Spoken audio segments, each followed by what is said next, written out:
बिस्मिल्लाहिर्रहमानिर्रहीम। मोहतरम नाज़रीन करम अस्सलामु अलैकुम। नाज़रीन मोहतरम, रमज़ान अल मुबारक में रोज़ा रखने के सबब इंसानी जिस्म के अंदर बहुत सी तब्दीलियाँ रूनुमा होती हैं।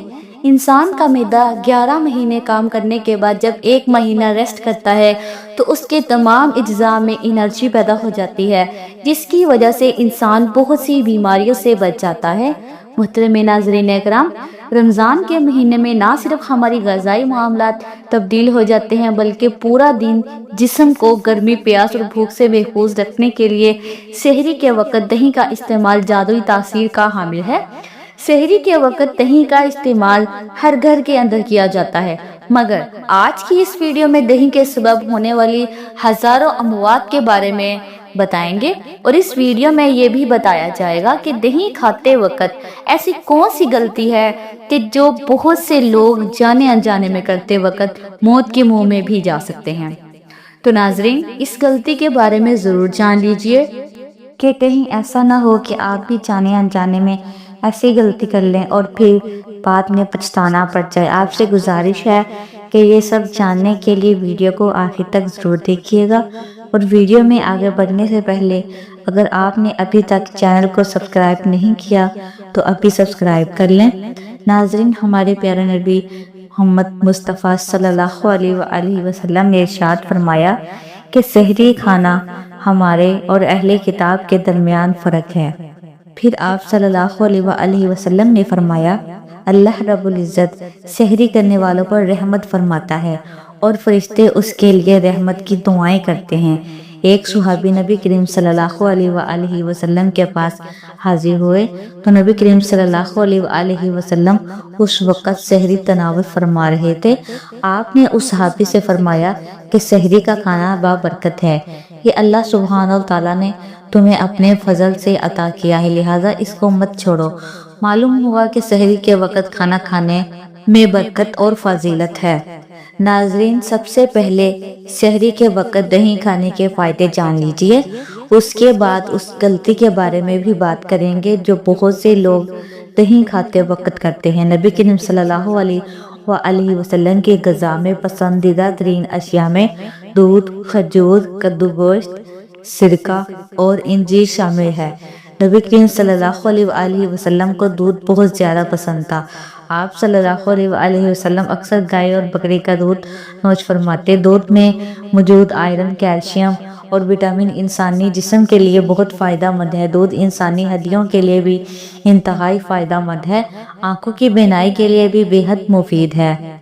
उसके अलावा जिन लोगों को याददाश्त का मसला है यानी भूलने की बीमारी रहती है, उनके लिए भी दूध का इस्तेमाल निहायत ही मुफीद है। दूध जिगर और मैदे की गर्मी को दूर करने में भी मदद फराहम करता है। दूध के बारे में अल्लाह तबारक व तआला कुरान पाक में इरशाद फरमाता है कि तुम्हारे लिए मवेशियों में भी एक निशानी मौजूद है कि उनके पेट से गोबर और खून के दरमियान हम तुम्हें एक चीज़ पिलाते हैं, यानी कि खालिस दूध, जो कि पीने वालों के लिए निहायत ही खुशगवार है। नबी करीम सल्लल्लाहु अलैहि वसल्लम दूध को इसलिए भी बहुत ज़्यादा पसंद फरमाते थे क्योंकि ये मर्दों में कुव्वत पैदा करने के लिए निहायत ही मुजर्रब अक्सीर है। ये मैदे में जल्द हजम हो जाता है और बदन की खुश्की को दूर करता है, मनी पैदा करता है, चेहरे का रंग सुर्ख करता है और दिमाग को कुव्वत फराहम करता है। नबी करीम सल्लल्लाहु अलैहि वसल्लम कभी कभी दूध के अंदर ठंडा पानी शामिल करके भी नोश फरमा लेते थे, जबकि एक हदीस मुबारक में नबी करीम सल्लल्लाहु अलैहि वसल्लम ने फरमाया, गाय का दूध पिया करो क्योंकि ये हर दरख्त से ग़िज़ा हासिल करती है, इसमें हर बीमारी से शिफा है, जबकि गाय का गोश्त भी दवा है। नाज़रीन, दूध के बेशबहा फ़ायदों के सबब दूध से बनने वाली तमाम चीज़ें भी इंसानी सेहत के लिए इंतहाई फ़ायदेमंद है। तो अब दूध से बनने वाली दही के बारे में भी जान लीजिए। गर्मी के मौसम में पूरा दिन बगैर पानी पिए गुजारना और रोज़ा मुकम्मल करना ये अल्लाह सुब्हानहू व तआला की अता की गई हिम्मत से ही मुमकिन होता है। अल्लाह तबारक व तआला ने इंसान को ये इख्तियार दिया है कि वो ऐसी तदबीर इख्तियार करे जिसके सबब इंसान के जिस्म में पानी की कमी ना हो। इसलिए सहरी के वक़्त दही का इस्तेमाल करने वालों को बहुत से फ़ायदे हासिल होते हैं। अगर उसके बारे में भी बात की जाए तो दही मैदे के निज़ाम को दुरुस्त करता है। दही के अंदर मौजूद بایوٹکس ایک ایسا جز ہے جو انسانی آنتوں کو محفوظ رکھنے میں اہم کردار کرتا ہے۔ دہی میں زنک اور دیگر معدنیات بھی ہوتے ہیں جو انسانی صحت کے لیے انتہائی مفید ہوتے ہیں۔ پرو بایوٹکس نزلہ کرتا ہے اور دہی وہی پروٹین کا بہترین ذریعہ ہے، اور پروٹین انسانی اعضاء کی کمزوری کو دور کرنے کے لیے انتہائی مفید ہے۔ یہ پروٹین جسم میں موجود بھٹوں کے نظام کو درست کرتی ہے۔ یہ ہماری ہڈیوں کی صحت کے لیے بھی انتہائی بہترین غذا ہے۔ کیا آپ کو معلوم ہے کہ دہی کے ایک پیالے میں 300 گرام کیلشیم ہے، اور یہ کیلشیم کمزور ہڈیوں کے لیے انتہائی فائدہ مند ہے۔ دہی بلڈ پریشر کے مریضوں کے لیے بھی انتہائی فائدہ مند ہے، کیونکہ اس میں موجود پوٹاشیم جسم کے اندر سوڈیم کی مقدار کو کم کرنے میں مدد فراہم کرتا ہے، جسم کے اندر کولیسٹرول کو کنٹرول کرتا ہے، اور دل کو صحت مند رکھنے کے لیے بھی دہی کو ایک بہترین غذا قرار دیا جاتا ہے۔ جو لوگ دہی کا استعمال کرتے ہیں ان میں دل کی مسائل پیدا ہونے کے خطرات 16% تک کم ہو جاتے ہیں۔ دہی میں ایسے اجزاء بھی پائے جاتے ہیں جو انسانی جسم کے اندر کینسر کے خطرات کو بھی کم کرنے میں مدد فراہم کرتا ہے۔ دہی بدن کو کم کرنے میں بھی اہم کردار ادا کرتا ہے۔ دہی پٹھوں کی تعمیر میں مدد کرتا ہے۔ یہ جسم پر آنے والی فالتو چربی کو جلانے میں مدد کرتا ہے۔ جب موسم کی تبدیلی ہو تو دہی الرجی کو کم کرنے میں اہم کردار کرتا ہے۔ ناظرین، دہی کا سب سے بڑا فائدہ تو یہ ہے کہ یہ افطاری تک پیاس کی شدت کو کم کرنے میں مدد فراہم کرتا ہے، اور جو سحری کے دوران دہی کا استعمال کرتے ہیں انہیں افطار تک کسی بھی پریشانی کا سامنا نہیں کرنا پڑتا۔ دہی کا آغاز سب سے پہلے اٹلی میں ہوا۔ جب اٹلی کا بادشاہ بیمار ہوا تو اس کے طبیب نے اسے دودھ سے بنا ہوا دہی کھلایا، جس کے سبب وہ صحت یاب ہو گیا۔ جرمن کے لوگ اس بات پر یقین کرتے ہیں کہ جو لوگ دہی کا روزانہ نہ استعمال کرتے ہیں ان کے قد دراز اور ان کی عمریں لمبی ہوتی ہیں۔ الغرض دہی کے استعمال کے بہت سے فائدے ہیں، لیکن اس کے فائدے کے ساتھ ہی ساتھ اس کے کچھ نقصانات بھی ہیں۔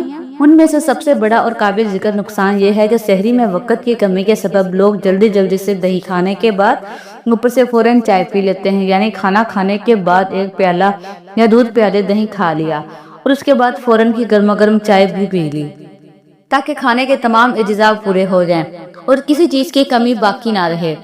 جان لیجئے کہ اس عمل کے سبب پیٹ میں ایسی خطرناک تیزابیت پیدا ہونے کا خدشہ ہوتا ہے جو انسان کو موت کے منہ تک لے جا سکتی ہے، اور رمضان المبارک میں اس عمل کی وجہ سے بہت سے لوگوں کو معدے کی مختلف قسم کی بیماریاں شروع ہو جاتی ہیں، اور پھر پورا سال معدے کی طرح کی بیماریوں کا سامنا کرنا پڑتا ہے۔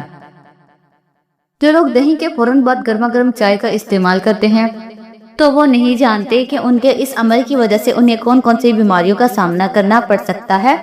جو لوگ سحری کے وقت مختلف قسم کے پھل کھانے کے بعد دہی کا استعمال کر لیتے ہیں تو وہ سمجھ لیں کہ وہ موت کے منہ میں جانے والے ہیں، کیونکہ تمام پھلوں کے اندر تیزاب پایا جاتا ہے، اور پھر جب دہی کے اندر بھی تیزاب ہونے کی وجہ سے ایک خطرناک کیمیکل جسم کے اندر پیدا ہو جاتا ہے، تو یہ کیمیکل انسانی معدے اور آنتوں کو تیزاب سے بھر دیتا ہے۔ محترم ناظرین کرام، اور اس کیمیکل کے سبب آنتوں اور معدے کی بہت سی خطرناک بیماریاں جنم لیتی ہیں۔ آنتوں اور معدے میں زخم ہو جاتے ہیں، اور پھر ایسا انسان ڈاکٹروں سے طرح کے علاج معالجے میں الجھ جاتا ہے۔ اس لیے سحری میں ان باتوں کا خاص خیال رکھیں جو اس ویڈیو میں بیان کی گئی ہے۔ سحری کے علاوہ روزمرہ زندگی میں بھی کچھ ایسا ہرگز مت کریں، یعنی دہی کھانے کے فوراً بعد چائے کا استعمال کرنا، یا پھر پھل وغیرہ کھانے کے بعد فوراً دہی کا استعمال کرنا، کیونکہ یہ مضر صحت اور موت کے منہ میں لے جانے والا عمل ہے۔ ناظرین کرام، ایسی غلطیوں سے خود بھی محفوظ رہیں اور اپنے پیاروں کو بھی ان کے بارے میں ضرور آگاہ کریں۔ امید ہے کہ آپ سب کو سمجھ آ گئی ہوگی۔ اللہ تعالی ہم سب کا حامی و ناصر ہو، آمین ثم آمین۔ ناظرین، اپنے رزق میں برکت اور وسعت کے لیے اللہ تعالیٰ کے 99 ناموں میں سے کوئی ایک نام کمنٹ باکس میں ضرور لکھیے گا۔ اللہ حافظ۔